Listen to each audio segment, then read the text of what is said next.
That was what my mother had did. She gave us all up for crack, and she was actually the one who gave me my first hit. And she's, I mean, I don't blame my mother for my choices, but if it wasn't for her, I would have touched it. But it was one of those things where you take that first hit and then you just don't stop until the money's gone.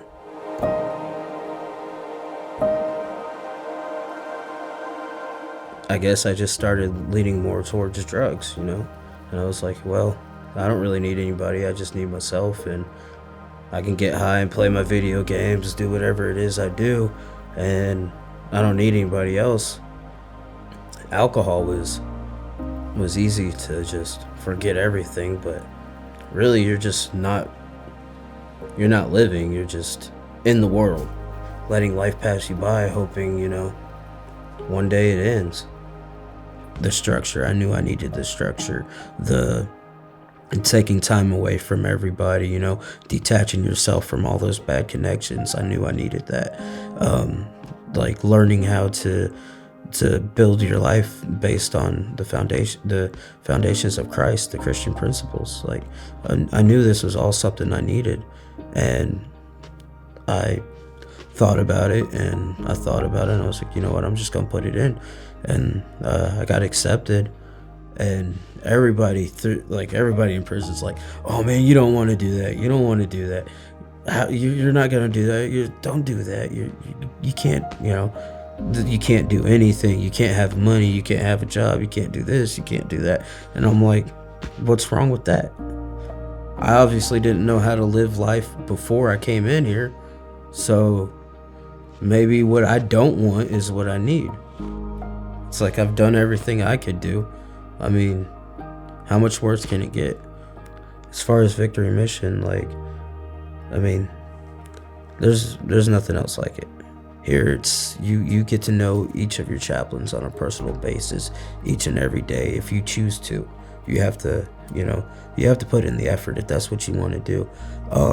Your brothers and everything, everybody in the program, everything that's going on around you, how much they care for you, and you come in there as a broken person who needs help, and you will find help.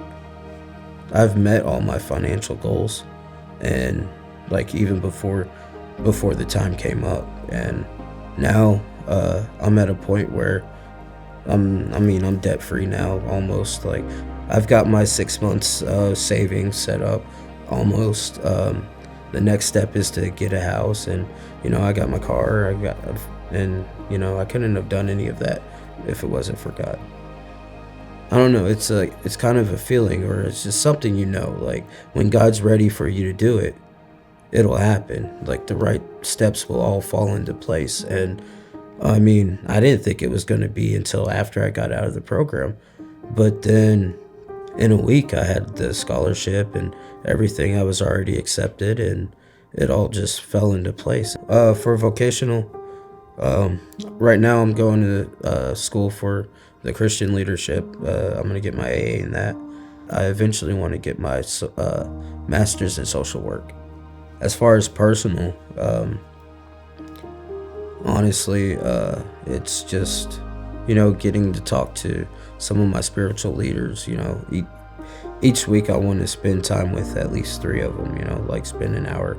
It's your support group. It's how you get through all this. Without that, all this crumbles.